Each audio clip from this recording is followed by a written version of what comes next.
Hı. Bu fiillerden yani hocam çok kolaydır ha. Yani mesela ef'al kulubun kısacası mübteda ve haberin başına gelirler. Mübtedayı kendilerine birinci mef'ul, haberi kendilerine ikinci mef'ul yaparlar. O kadar. Çok basit ha. Evet. Biraz sıkıntılı işte. Tamam. Teallem ve heb hariç hepsi tam fiil olarak çekilir. Ancak bu iki fiilin emri hazır olarak kullanılır. 2. Haca ve ceale de sanmak, zannetmek manalarında er-rüchanu fiili olarak da kullanılır. 3. Tehize, vecebe, gadere fiilleri nadir olarak değiştirme tahvil fiili olurlar. 4. Bilgi ve zan fiillerinde za'ame, hasibe, hale daima ef'alu kulub olarak kullanılır. Diğerleri tam fiilde olurlar. Evet. Rabia ilahi sen mikrofonunu kapat. Evet. Ses veriyor. Evet. Tam fiil olduklarında mef'ul alırlar. 5. Ef'al-i kulubun iki mef'ulünden birini hasfetmek caiz değildir. Yani bir tanesi hasfetmek caiz değildir. İki tanesi mi hasfedilmesi gerekiyor? Ne diyor abi? Bilgi ve zan fiillerinden za'ame daima ef'al kulub değil mi? Olarak kullanılır. Diğerleri ise tam fiilde olurlar. Tam fiil olduklarında bir mef'ul alırlar. Oldu. Güzel. Evet. 6. Bu fiillerin fail ve mef'ullerinin muttasıl bitişik zamir olmamaları caizdir. Olmalı caiz. Yani olmalı ve olmamalı. Değil mi? Olmalı. Faillerin fail ve mef'ullerinin muttasıl bitişik zamir olmaları. Evet. Yani hem fail hem birinci mef'ul ikinci yani bitişik zamir olur. Bak şimdi örnek veriyorum. Bak örnek oku ben örnek üzerine uygulama yapalım. Cettuni vahiden kendimi yalnız buldum. Hissettim. Bunun irabını yap. Vecede fiil tu faili ni mef'ulü oluyor. O ya birinci mef'uldür. Vahiden ikinci mef'ul. Şimdi burada iki tane zamir var. Tu ve ya. Her ikisi bitişik zamirdir. Birinci fail, ikinci de birinci mef'ul. Yani fail ile birinci mef'ul bitişik zamir gelebiliyor ha. Bir daha söyleyeyim. Tu ile ya. Her ikisi de zamir değil mi? Her ikisi zamirdir. Birincisi fail, ikincisi mef'ul. Yani bu fiillerin faili ve birinci mef'ulu bitişik zamir olabilirler. O ne demek? Evet, buyurun. 7. Bilgi ve zan fiillerinden sonra bazen ennelli ve enli cümleler gelir. Bu cümleler öyle okuma. enne ve zan fiillerinden sonra bazen enli, bazen enli cümleler gelir. Cümleler enne. Bir dakika. Bilgi ve zan fiillerinden sonra bazen enne ve enli cümleler. Yani bazen enne, bazen en. Yani bazen şeddeli, bazen cezimli. En olarak cümlelerinden gelebiliyor ha. O ne demek istiyor ha? Anladın? Bu cümleler iki mef'ul kabul edilir. İki tane mef'ulleri var. Evet. Örnek bak. Şimdi zanentu enne kavleke kezibun. Sözünün yalan olduğunu zannettim. Zanen fiil, tu faili, enne kavleke kezibun. Enne harfi müşebbehu bil fiil. O inne ve kardeşleri var ya. O da kavleke. Onun ismidir. Kezibun onun haberidir. Şimdi enne kavleke kezibun cümle olarak kompila zannenin iki mef'ulü yerindedir ha. Bir daha söyle bak. Zanne fiil, tu fail. Enne yani inne ve kardeşleridir. Kavleke onun ismidir. Kezibun onun haberidir. İşte enne kavleke kezibun bu cümle zannenin iki tane mef'ulü yerindedir. Evet. O öbürü. Şimdi bu enne. Enne ile geldi. Şimdi en ile gelebilir. Evet. Za'amellezine keferu en len yub'asu. İnkar edenler İnkar edenler kesinlikle ayet manasını oku. Za'ame inkar edenler kesinlikle dirilmeyeceklerini ileri sürdüler. Tehabun yedi. Za'ame ellezine keferu. Ellezî onun faalidir. Za'amenin faalidir. Mahallel merfudur. Keferu cümle-i sılah. Keferu cümle-i sılah. En nasibe. En nasibe. Len nefidir. Yub'asu o da onun mef'ulü. Yub'asu fiildir. Vav faaldir. En len yub'asu cümle kompila, tamam mı? Kompila za'amenin iki mef'ulü yerindedir. Şimdi za'amellezine kafaru, kafir onlara iddia ettiler. Ne iddia ettiler? İddia ettikleri şey nedir? En len yub'asu, göndermeyeceklerini iddia ettiler. İşte bu za'amenin iki mef'ulü yerine geliyor. Oldu mu? Evet. Bilgi ve zan. 8. Bilgi ve zan fiillerini ikinci mef'ullerine hal kabul edenler de vardır. Vecedel bustaniyul eşcare meksuratun, bahçıvan ağaçları kesilmiş olarak buldu. Şimdi burada yani meksureten hem haldir hem de mef'ul yerine geçiyor değil mi? Vecede el bustaniyu, vecede fiil, el bustaniyu mef'ul faal. El eşcare birinci mef'ul, meksureten hem hal hem de mef'ul. Haldir hem ikinci mef'uldür İkinci mef'ul. İkinci mef'ullerini hal kabul edenler de vardır. Bazıları demişler mef'uldür, bazıları demişler haldir. Bak bir daha söyleyeyim. Vecede fiil, el bustaniyu faal, el eşcare birinci mef'uldür. Meksureten ikinci mef'ul. Ama bazı alimler demişler ki bu ikinci mef'ul halde olabilir. Tamam? Evet. 9. Değiştirme, tahvil fiilleri mübteda ve haber olmayan iki ismi de nasb ederler. Cealallahul usra yusran. Allah zorluğu kolaylık kıldı. Zorluğu kolaylıklaştırdı. İki ismi de nasb eder. Şimdi burada el-usru yusrun mübteda haber olarak diyebilirsin. Yok. Değil mi? El-usru yusrun. Yani zorluk kolaydır. Diyemezsin. Bu mübteda haber olmaz. Yani bazen bu fiiller iki tane ismi mef'ul olarak mansup yapabilirler. Bu iki isim de mübteda haber de değiller Yani aslı mübteda haber olmayan iki tane ismi de nasb edebilir. Onu demek istiyor. Şimdi bu fiiller bazen iki tane ismi nasb ederler. Bu iki isim de aslında mübteda haber olmayanlardır. Mesela örneğin burada cealallahu'l usra yusran. Ceale fiil, Allahu faal. El-usre onun birinci mef'ulü, yusren ikinci mef'ulü. Eğer normal yukarıdan buraya kadar zikrettiğimiz birinci ve ikinci mef'ulü aslen mübteda haber değil. Ama burada mübteda haber değiller. Çünkü mübteda haber demek hemen yapmak lazım. El-usru yusrun, zorluk kolaydır. Olmaz. Zorluk kolaydır. Bu cümle doğru değildir.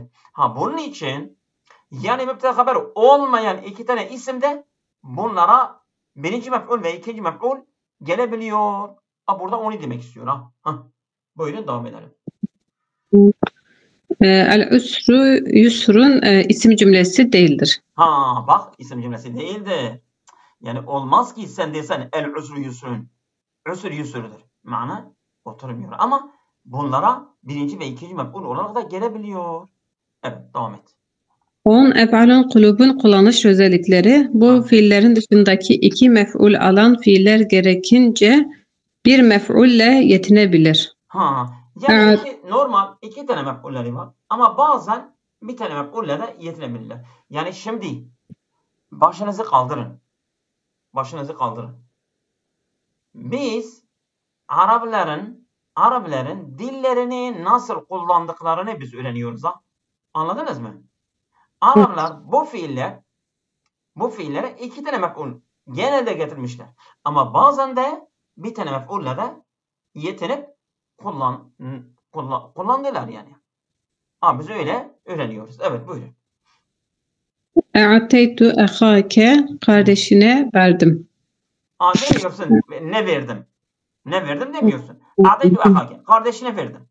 Burada ne oldu? E'ta fiil, tu fail, ehake, mef'ul. Birinci mef'ul. İkinci mef'ul gelmemiş. Demek ki olabiliyormuş ha. Oldu mu? Evet, devam et. Kasevtu kamisan, gömlek giydirdim. Giydirdim. Burada onu irabını yap. Kasevtu fiil, tu faili, kamisan, mef'ulu. Birinci mef'ul. İkinci mef'ul var mı? Yok. Demek ki böyle de oluyor. Evet. Halbuki bilgi ve zan fiillerinde bir mef'ul ile yetinilmez, ancak mef'ullerin ikisini birden hasfetmek caizdir. Bak yani zan değil mi? Halbuki bilgi ve zan fiillerinden bir mef'ul ile yetinilemez. Yani bir mef'ul olmaz. Zan ile bilgi bir mef'ul olmaz. Ama iki tane mef'ul bazen hasfedilebilir. Oldu mu? Yani iki tane mef'ul birden hasfedilmesi caizdir. Olmuştur yani. Araplar öyle kullanmışlardı. Şimdi örnek verecek. Evet. Hel yestevillezine ya'lemune vellezine la ya'lemune. Hiç bilenle bilmeyen bir olur mu? Burada ya'lemun fiildir ve fail. Mef'ulü var. Değil mi? Mef'ulü yok. La ya'lemun aynen şey var. Fail var ama mef'ul yok. Evet. Yani bak şimdi okuyor. Cümle nasıl? Hel yestevillezine ya'lemune vellezine la ya'lemune ennallâhe Rabbukum hakkan. Bu cümlede şeklinde takdir edilir. Şimdi bir dakika. Bilenlerle bilmeyenler bir olur mu? Yani mesela bu ayet ne demek istiyor? Normal bilgi değil ha. Bu bilgi. Yani enne rabbekum hakkan, muhakkak Rabbiniz haktır. Enne Allaha rabbukum hakkan. Yani Allah gerçek Rabbinizdir. Bu cümleyi bilen, bu manayı bilenlerle bilmeyenler bir olur. O zaman İnanın kardeşleri, Allah'a onun ismidir. Rabbukum onun haberidir. Hakkan şeydir. Mazdardır. Burada ennallâhe rabbekum cümle olarak ya'lemune'nin iki mef'ulü yerine geçiyor. Ama getirmemişsin. Allah da yani kullanmamış. Kur'an'da ama böyle gelmiş. Her yestevillezine ya'lemune vellezine la ya'lemun. Bilenlerle bilmeyenler. Yani neyi biliyor, neyi bilmiyor? Ennallâhe rabbukum. Burada. Bu cümle. İşte bu cümle iki mef'ulün yerine geçiyor. İki mef'ulün yerine geçiyor ama hasfedilmiş. Düşürülmüş yani. Kullanılmamış. Olabilir yani. Çünkü makamdan anlaşılıyor. Makamdan anlaşıldığı için hasfedilebilir. Düşürülebilir. Kullanılmayabilir yani ya. Anladınız mı? Bir daha söyleyeyim. Şimdi ya'lemun la ya'lemun. Her ikisi fiil var, fail var ama mef'ul yok. İki tane mef'ulü yok. O iki tane mef'ulü düşürülmüş, hasfedilmiş. Kullanılmamış yani. Olabilir. Nedir? Ennallaha rabbukum. Bu cümle orada hasfedilmiş. Bu ennallaha rabbukum cümle komple ya'lemun ve la ya'lemunun iki mef'ulü konumundadır ama hasfedilmiş. Kullanılmamış yani. Çünkü makamdan anlaşılıyor yani. Yeterlidir. Evet, buyurun. Bu cümle şeklinde takdir edilir. Bu fiillerin üç türlü kullanışı vardır. Amel edenler normal olarak isim cümlesinin başına geldiğinde müpteda ve haberi mef'ulü yaparak nasb ederler. Zanentu halidu alimen. Bir daha oku bir zahmet. Zanentu Haliden alimen. Tamam. İrabını yap. Zanentu fiil tu faili Haliden mef'ul alimen de faili oluyor. İkinci mef'ul oluyor. İkinci mef'ul bak. Biz diyoruz ya iki tane mef'ul alıyorlar. Bu fiiller iki tane mef'ul alıyor. Evet. Not bu kullanış şeklinde amel ettirmek. El-a'malu denir. Yani burada amel etmişler. Amel demek yani iki tane mef'ulü nasip etmişler. Faili var, iki tane mef'ulü var. Bu amel etmiş. Yani gramer olarak bu fiiller amel etmişler. Ama şimdi gelecek ki bunların amelleri engellenebilir. Bunların ameli engellenebilir. Yani ne ile hangi edat gelirse bunlara ameli iptal edebilir. Oraya getirecek yani. Konuyu oraya getirecek yani. Evet. Devam edelim. Amel etmezler. Bu fiiller mübteda ile haberin ortasında veya onlardan sonra geldiklerinde irab bakımından tesir etmezler. Şimdi bak yani mübteda haber bunlardan sonra gelecek. Ama bu fiiller mübteda haberden sonra gelirse ya bu fiiller mübteda haberin arasına girerse o zaman amel etmezler. Evet. Şimdi örnek veriyor. Zanentu fakiran. Zannederim zannınca fakirdir. Bu fiiller zanentu fiil tu faili fakiran haberi oluyor. Haber olursa o zaman fakirun olur. Ebuke zanentu fakirun. Niye fakiren demiş? Değil mi? Bak şimdi bu fiiller mübteda ile haberin ortasında veya onlardan sonra geldiklerinde irab bakımından tesir etmez. O zaman bak Ebuke zanentu fakirun olacak. Fakiren değil. Tamam mı? Bu yanlıştır ha. Fakirundur. Ebuke zanentu fakirun. Ebuke mübteda zanne fiil tu faal fakirun haberdir. Ebuke'nin haberidir. Veyahut şöyle olabilir. Bir dakika. Ebuke mübteda zanne fiil tu faal fakiren zannenin mef'uludur. Birinci mef'ulu. Zanentu fakiren cümle komple haber olur. Böyle olabilir. Yoksa fakir olur. O durum da öyledir. Tamam. Şimdi Ebuke söyle. Ebuke fakirun zanentu. Babam fakirdir zannederim zannınca. Ebuke mübteda. Fakirun haber zanentu fi tu faili. Amel etmemiş ha. Değil mi? Yani mef'ul ona gelmemiştir. Evet. Devam edelim. Not 1. Bu kullanış şeklinde amelden düşürmek. El-gâ'u denir. Bak. Yani bunlar amelden ilga ediliyor ha. Bu durumlarda Ebuke zanentu fakiren veyahut Ebuke fakirun zanentu. Bu durumlarda ilga'ul amel. İptalul amel yani. Amel etmemişler. Yani mübteda haberden amel etmemişler. Yani iki tane mef'ul onlara gelmemiştir ha. Evet. Devam et. 2. İlga durumundaki isim cümlesinin irabdan mahalli yoktur. İsim cümlesi mübteda ve haberden oluşur. Yani şimdi Ebuke fakirun mübtedadır. Ebuke mübteda fakirun haberdir. O cümle la mahalla min i'rab. Yani irab bakımından bir şey olmuyor. Yani zannenin iki mef'ulü konumunda değiller ha. Evet. Tamam. Zanentu ise fi zanne manasında zarf hükmündedir. Ebuke fi zanni fakirun. Ebuke fakirun fi zanni. Yani Ebuke fakirun zanentu demek yani fi zanni ya. Fi zanni zarf bakımından. Yani car-ı mecrur da zarftır yani. Yani benim tahminimce senin baban fakirdir. Bu zanentu o cümle ne oluyor? Yani o zarf konumundadır ha. Zarf konumunda. Evet.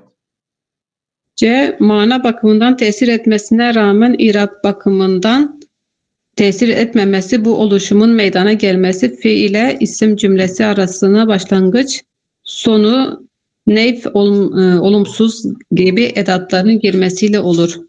Şimdi bir dakika. Mesela yani mane bakımından tesir var ama irab bakımından tesir yok. O nasıldır? Lam gelirse veyahut istifham edatı gelirse yani bir edat araya girerse gene onların ameli iptal oluyor. Mesela örnek veriyor bak. Zanentu devam et. Zanentu le Ömeru fazilun. Ömer'in şüphesiz fazıl olduğunu zannettim. Şimdi lam gelmiş ya. Lam o araya le Ömeru. O lam o araya girdiği için Ömer birinci mef'ul, fazilun ikinci mef'ul olmamış. Ömer'u mübteda, fazilun haberdir. Zanne fiil tu fail, Ömer'u mübteda, fazilun haber. Yani o lam zannenin amelini iptal etmiş, ilga etmiş ha. Bir daha söyleyeyim mi? Zanne fiil tu fail, o lam-ı iptal ameldir. Ömer'u mübteda, fazilun haber. Burada lam zannenin amelini iptal etmiş. Mübteda haberdir ha. Yani zannenin birinci mef'ulü, ikinci mef'ulü değildir. Evet. İkinci örnek oku. Ta'lemu Ahmedu indi em Muhammedun. Evet. Yanındakine Ahmet mi yoksa Muhammed mi olduğunu bilirsin. Soru. Ta'lemu fi gizli fail var. Ente. Ta'lemu ente. Sen biliyorsun. Ahmedun indi em Muhammed. Muhammed mi yanımda? İstifham edatıdır. Şimdi ta'lemu. Sen biliyorsun. Ne biliyor? Birinci, ikinci mef'ul yok. Mesela ta'lemu ennallâhe değil mi? Ta'lemu ennallâhe mesela alimun. Yani ta'lemu Zeyden kaimen. Ta'lemu Zeyden kaimen olabilirdi. Birinci, ikinci mef'ul. Ama öyle gelmemiş. Neden? Çünkü istifham edatı var. İstifham edatı o araya girmiş.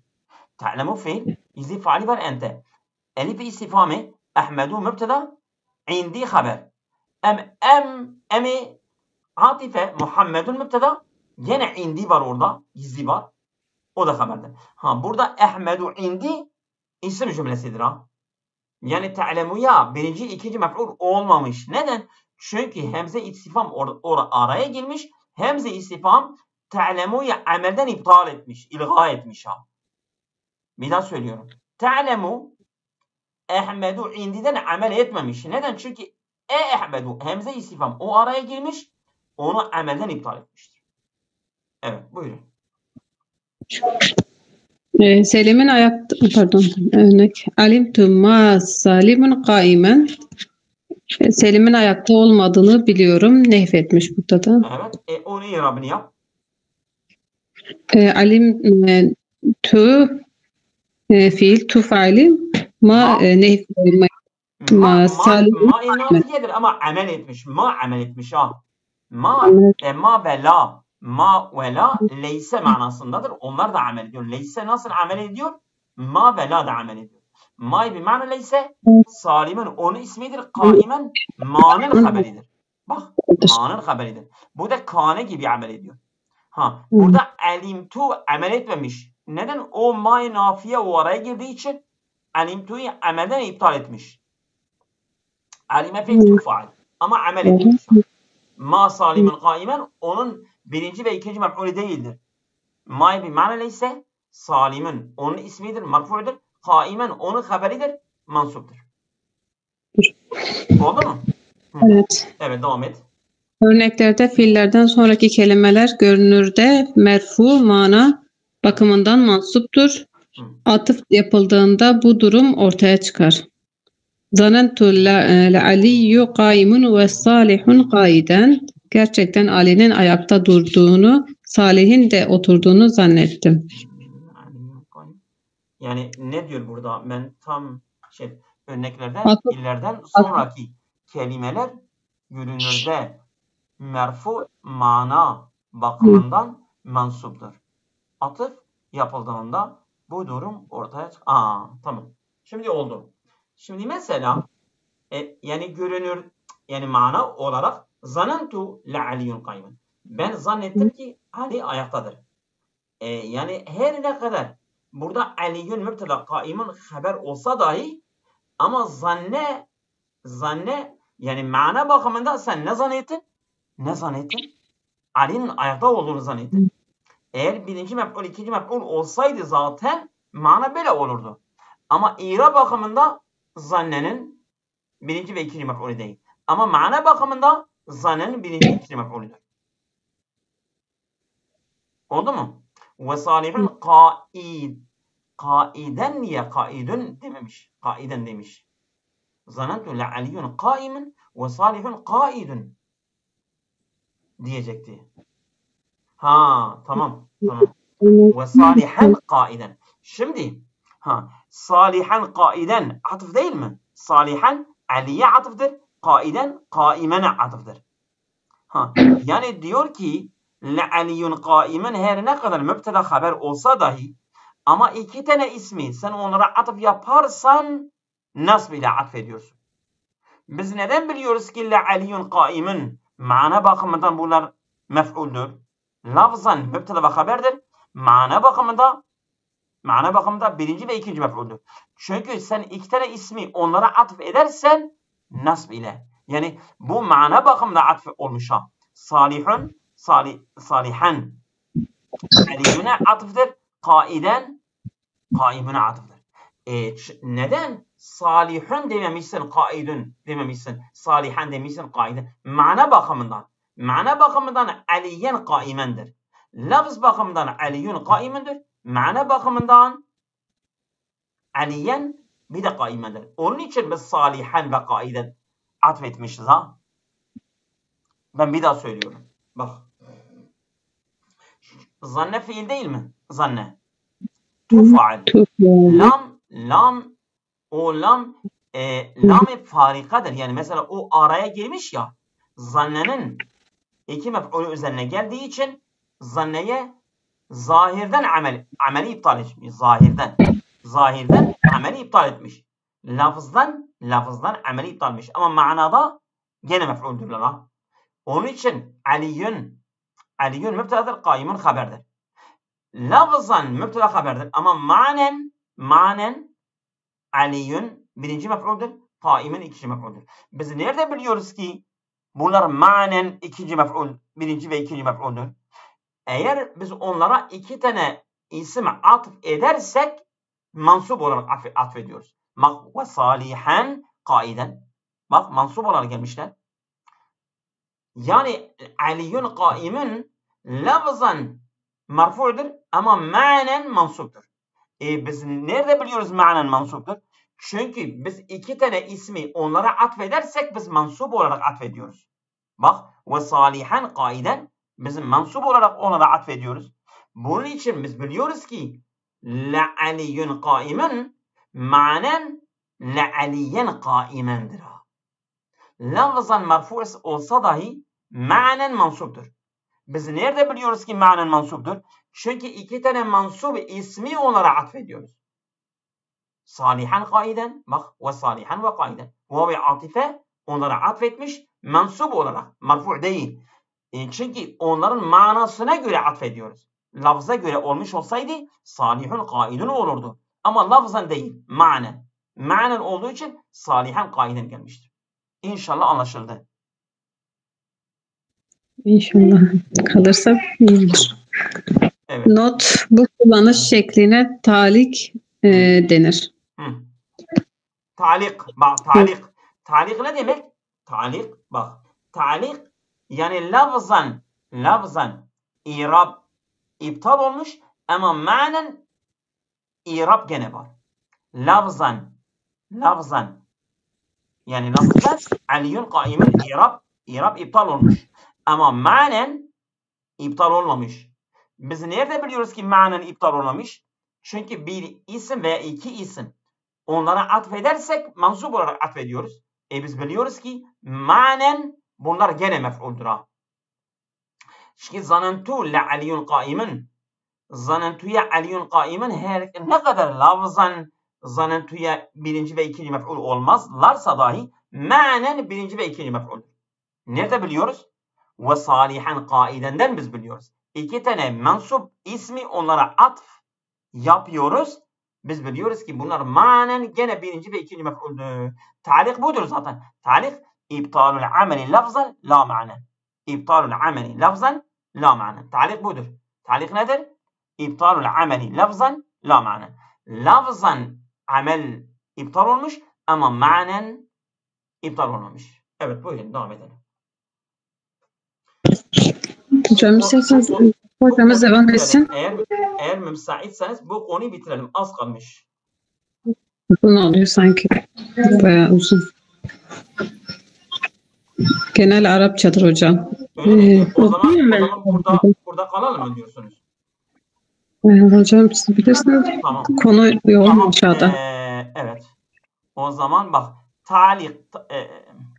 Bu örnekleri, en az bu örnekleri oku. Ef'al kulubun irabine gelelim. Bu Arapçanın başına gelelim. Evet. Oku. 11 ef'al kulubun ikinci mef'ulü müfret, cümle isim, cümlesi fiil, cümlesiyle şibhi cümle zat, harfi cerli isim olarak gelir. Müfret olarak. Zannentu Hasan'ın alimen. Hasan'ın alim olduğunu zannettim. Burada isim cümlesi. Evet. Bu müfret, pardon. Müfret. Hasan'ın alimen müfret olarak gelmiş. İsim cümlesi. Cümlesi. Zannentu Hasan'ın ahuhu alimen. Alimun. Hasan'ın kardeşinin alim olduğunu zannettim. İrabını yap. Zanne fiil. Tufail. Fiil. Tufail. Hasan'ın. Birinci mef'ul. Mef'ul ahuhu. Mübteda. Alimun haber. Bu isim cümlesi. Alimen. İsim cümlesi ikinci mef'ulun yerindedir. Aynen. Burada ikinci mef'ul isim cümlesi gelmiş. Evet. İlk cümlesi Zannentu Hasanen yakra'ul kitabe. Hasan'ın kitap okuduğunu zannettim. İrabını yap.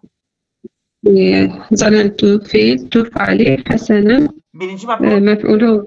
Birinci mef'ulü yakra'ul kitabe. İkinci mef'ul. Yakra'ul kitabe ikinci mef'ul. Evet. Şimdi zar. Zannentu Hasanen emamel beyti.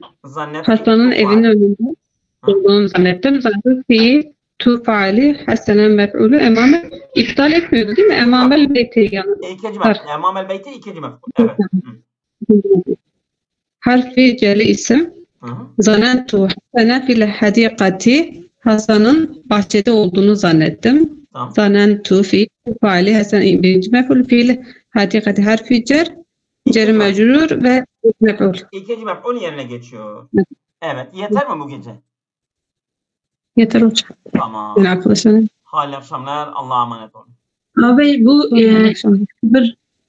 öbür hafta şeye geliyor. Yarın da var. Evet. Dedim öbür hafta Ramazan'a geliyor. Ne yapacağım? Yarın konuşacağız inşallah. Tamam.